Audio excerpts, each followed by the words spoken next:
Assalamualaikum warahmatullahi wabarakatuh. Ketemu lagi dengan Kak Furqan di channel Arif Furqan. Bagaimana kabar Bapak Ibu? Semoga senantiasa diberikan kesehatan dan diberikan kelancaran dalam segala aktivitas ya Bapak Ibu ya. Oke, pada video kali ini Kak Furqan kembali berbagi informasi terkini ya seputar P3K 2024 yang masih berlangsung Bapak Ibu ya.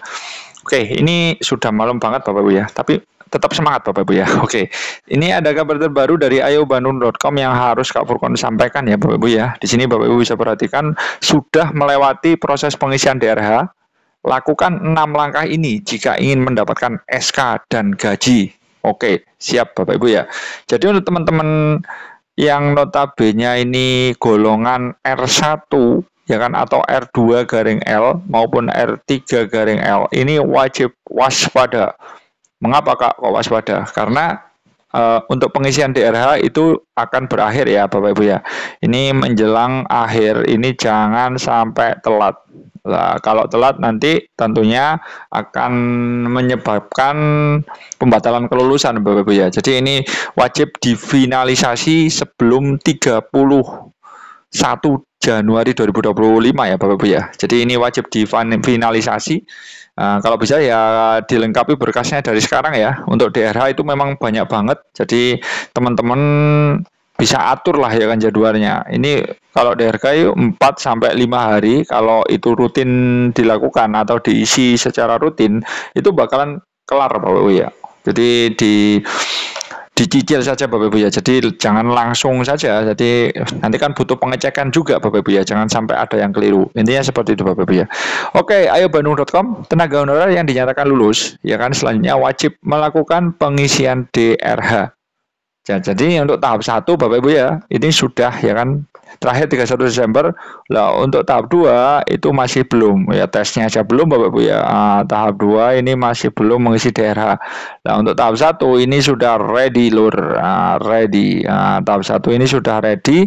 Artinya nanti 31 Januari itu menjadi batas akhir finalisasi ya. Finalisasi harus sudah dikunci ya DRH-nya.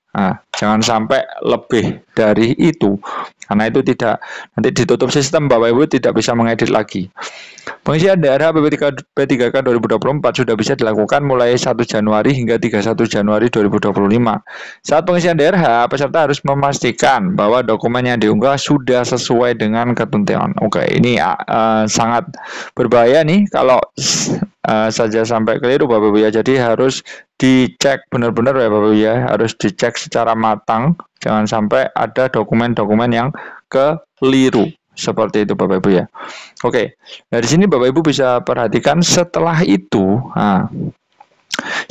instansi terkait akan mengusulkan NIP ke BKN.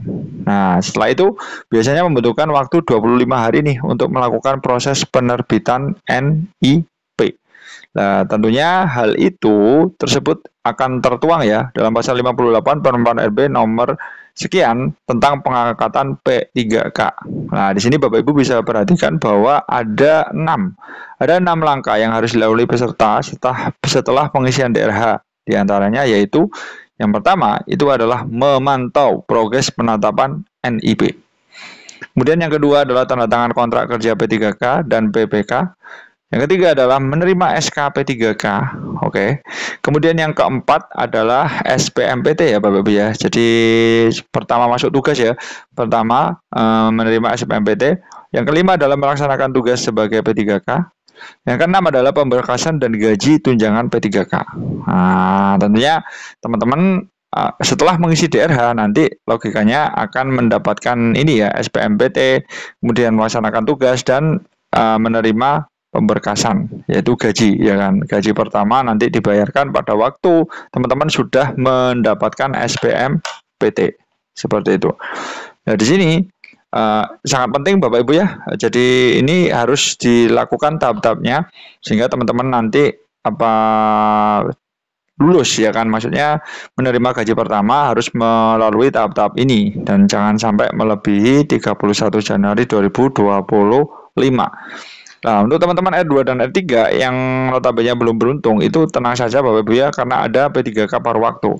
Nah, P3K paruh waktu ini akan dibarengkan di Juni nanti ya, SK-nya insya Allah dibarengkan di tahap 2. Tentunya P3K paruh waktu jabatan yang diisi itu adalah ada guru dan tenaga kependidikan, ada tenaga kesehatan, ada tenaga teknis, ada pengelola umum operasional, ada operator layanan operasional, ada pengelola layanan operasional, dan yang terakhir adalah penata layanan operasional. Nah, tentunya ini adalah jabatan-jabatan yang bisa diisi oleh Bapak Ibu semua dalam mengisi jabatan P3K paruh waktu tentunya Bapak Ibu ya. Bahkan di sini pengadaan P3K paruh waktu ini dilaksanakan bagi pegawai non ASN yang terdaftar dalam pangkatan database BKN seperti itu. Nah, tentunya Bapak Ibu bisa perhatikan bahwa untuk gaji dan tunjangan itu sudah diatur Bapak Ibu ya. Bahkan di sini Bapak Ibu untuk Diktum ke-13 ini masa perjanjian kerja itu setiap 1 tahun yang dituangkan dalam perjanjian kerja sampai dengan diangkat menjadi P3K.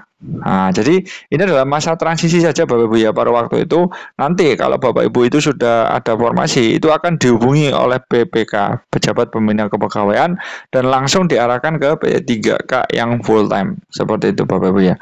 Tentunya Bapak Ibu bisa perhatikan bahwa hasil evaluasi kinerja sebagaimana dimaksud pada Diktum ke-17 digunakan sebagai pertimbangan perpanjangan perjanjian kerja. Nah, tentunya di Diktum ke-19 ini adalah tentang penggajian nih. Nah, di sini Bapak Ibu bisa perhatikan P3K paruh waktu diberikan upah paling sedikit sesuai dengan besaran yang diterima saat menjadi pegawai non ASN atau sesuai dengan upah minimum lah yang berlaku di suatu wilayah.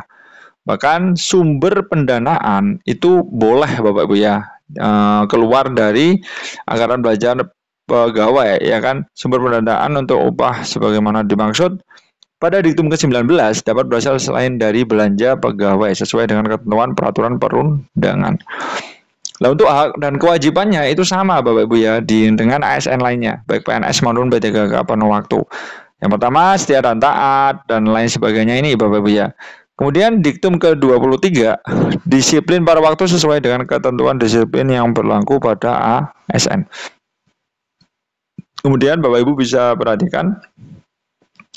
Nah, kalau dalam P3K paruh waktu, ternyata mengajukan pindah instansi yang bersangkutan dinyatakan mengundurkan diri.